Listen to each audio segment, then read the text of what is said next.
Hello friends, आज के इस वीडियो में हम लोग हिंदी के चैप्टर 2 के मोस्ट वीवीआई ऑब्जेक्टिव को देखने वाले हैं, जो कि हमारा चैप्टर है उसने कहा था।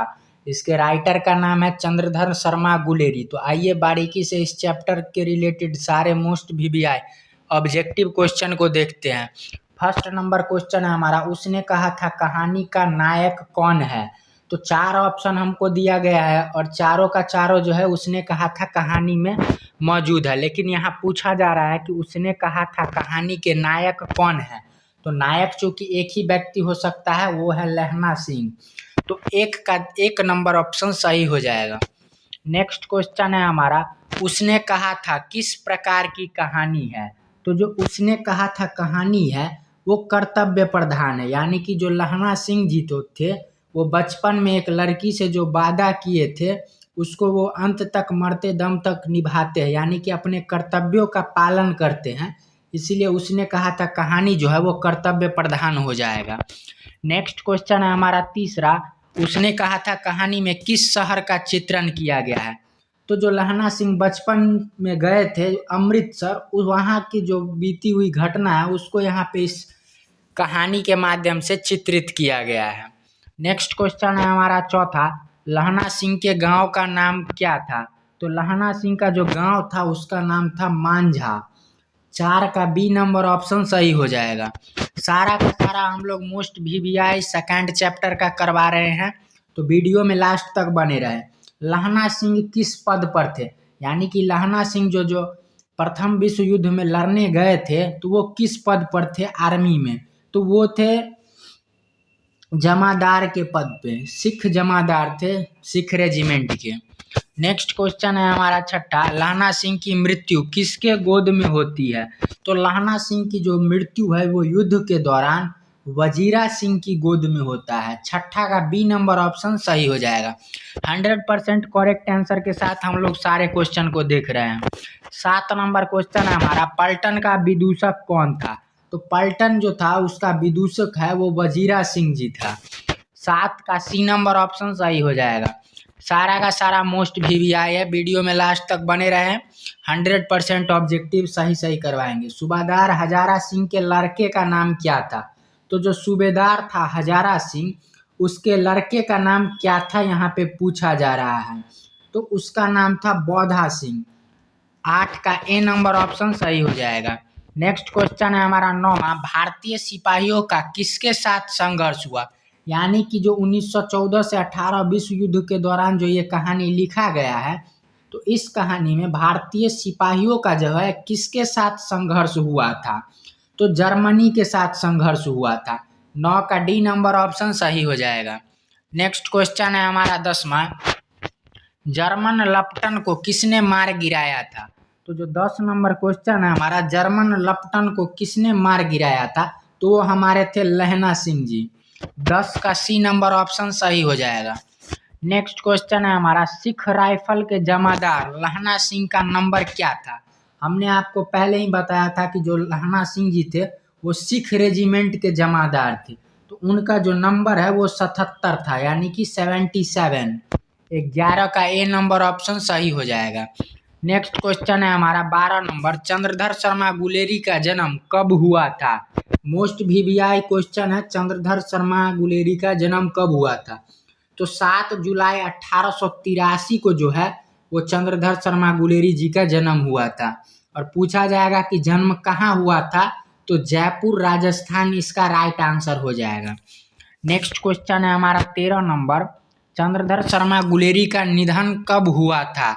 तो अभी आपको बताए हैं कि जन्म हुआ था 1883 में, और उनका जो निधन है वो 12 सितंबर 1922 में हो गया था, विश्व युद्ध खत्म होने के थोड़े दिन के उपरांत। नेक्स्ट क्वेश्चन है हमारा 14 नंबर, चंद्रधर शर्मा गुलेरी का जन्म कहाँ हुआ था। तो अभी अभी आपको बताए हैं कि उनका जन्म जो है वो जयपुर राजस्थान में हुआ था। नेक्स्ट क्वेश्चन है हमारा 15 नंबर, गुलेरी जी ने किन पत्रिकाओं का संपादन किया था। तो उन्होंने जो समालोचक काशी नगरी प्रचारणी पत्रिका जो है उसका उन्होंने मुख्य रूप से संपादन किया था। 15 का ए नंबर ऑप्शन सही हो जाएगा। नेक्स्ट क्वेश्चन है हमारा, उसने कहा था कहानी की क्या विशेषता है। तो उसने कहा था जो कहानी है वो प्रेम पर बलिदान की कहानी है। लहना सिंह जी जो बचपन में एक लड़की से जो वादा किए थे, प्रेम करते थे उससे, तो उसी को यहाँ पे इस कहानी में मुख्य रूप से चंद्रधर शर्मा गुलेरी जी ने अपने भाव में व्यक्त किया है। नेक्स्ट क्वेश्चन है हमारा 17 नंबर।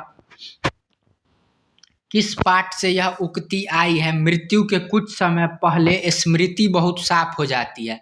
तो यहाँ पे ये जो बुक के चैप्टर का एक पंक्ति दिया गया है और पूछा जा रहा है कि यह किस पाठ से लिया गया है।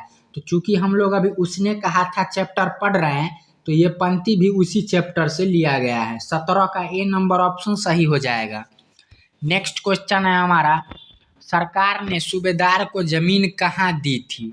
तो जो प्रथम विश्व युद्ध में जो इतने भी सिपाही लड़ रहे थे, तो सरकार ने उनको मुफ्त में जमीन दिया था युद्ध खत्म होने के बाद। तो वही पूछा जा रहा है कि कहाँ पर दिया था?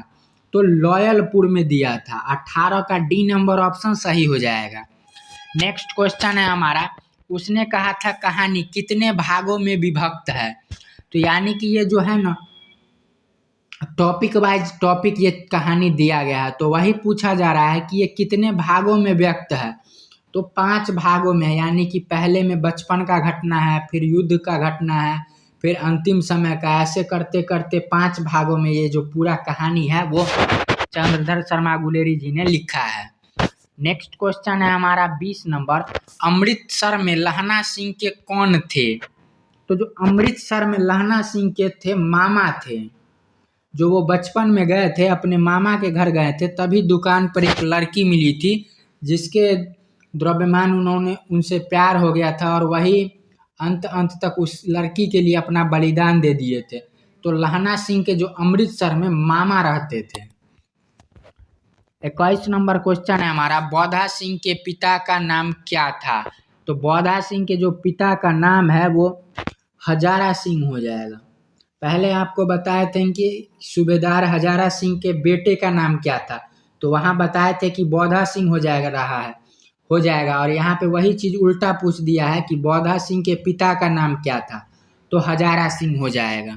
नेक्स्ट क्वेश्चन है हमारा 22 नंबर, एक अखरोटिया सिंह कितने के बराबर होता है? यानी कि एक, यहाँ पे थोड़ा टाइपिंग मिस्टेक हो गया है, एक अकालिया सिख कितने के बराबर होता है? तो 1.25 लाख के बराबर होता है।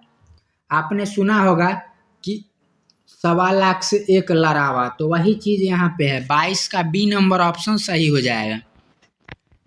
23 नंबर क्वेश्चन हमारा, उसने कहा था कहानी कब प्रकाशित हुआ था? तो ये जो कहानी है वो प्रथम विश्व युद्ध के दौरान, यानी 1914 से 18 के बीच के जो घटना था उस पे आधारित है। तो ये जो कहानी है वो 1915 में प्रकाशित हुआ था, 1914 के ठीक 1 साल बाद। 24 नंबर क्वेश्चन है हमारा, सुखमय जीवन किनकी रचना है? तो जो सुखमय जीवन रचना है वो चंद्रधर शर्मा गुलेरी जी का हो जाएगा। नेक्स्ट क्वेश्चन है हमारा, हिंदी कहानी के विकास में मील का पत्थर कौन सी कहानी माना जाता है? तो हिंदी कहानी के जो विकास में है वो मील का पत्थर उसने कहा था कहानी को माना जाता है, क्योंकि यही कहानी ऐसा था जिसके बाद से हिंदी साहित्य का प्रचार प्रसार पूरे देश भर में विस्तार रूप से होने लगा। नेक्स्ट क्वेश्चन है हमारा, चंद्रधर शर्मा गुलेरी किस युग के कहानीकार है? तो जो चंद्रधर शर्मा गुलेरी है वो द्विवेदी युग के कलाकार है, क्योंकि इसी टाइम पे हजारी प्रसाद द्विवेदी जी का टाइम चल रहा था। जैसे एक टाइम को गांधी युग माना जाता है, एक टाइम को भारतेंदु युग, उसी तरह से जिस टाइम चंद्रधर शर्मा गुलेरी जी रचना कर रहे थे उस टाइम को द्विवेदी युग माना जाता है। 27 नंबर क्वेश्चन है हमारा, चंद्रधर शर्मा गुलेरी किस सदी के प्रमुख लेखक है? तो चूंकि आपको अभी अभी बताया है कि ये घटना जो है 1914 से 18 के बीच के आधार पर लिखा गया है, तो ये जो टाइम है वो 20वीं सदी का हो जाएगा। नेक्स्ट क्वेश्चन है हमारा,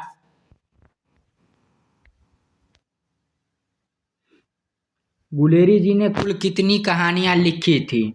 तो जो गुलेरी जी थे उन्होंने मुख्य रूप से सिर्फ 3 और कहानी लिखी थी। 28 का सी नंबर ऑप्शन सही हो जाएगा। नेक्स्ट क्वेश्चन है हमारा, लहना सिंह किस देश की ओर से युद्ध कर रहा था?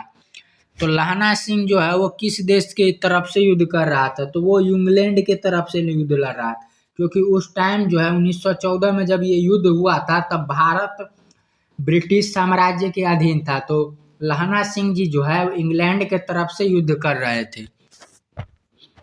नेक्स्ट क्वेश्चन है हमारा, कुरमाई का अर्थ क्या होता है? तो कुरमाई का जो अर्थ है वो मंगनी होता है। तो इसका ए नंबर ऑप्शन सही हो जाएगा। नेक्स्ट क्वेश्चन है हमारा, निमोनिया से मरने वाले को मुरब्बे नहीं मिला करते, यह उक्ति किस शीर्षक पाठ से लिया गया है? तो ये जो पंक्ति है वो उसने कहा था चैप्टर से लिया गया है। नेक्स्ट है हमारा, तो ये था हमारा मोस्ट वीवीआई हिंदी चैप्टर 2 उसने कहा था का most VVI objective question. Video अगर आपको अच्छा लगा होगा तो वीडियो को कीजिए लाइक, अपने दोस्तों के पास कीजिए शेयर। मिलते हैं फिर से एक नए टॉपिक के नए ऑब्जेक्टिव के साथ, तब तक के लिए गुड बाय, टेक केयर।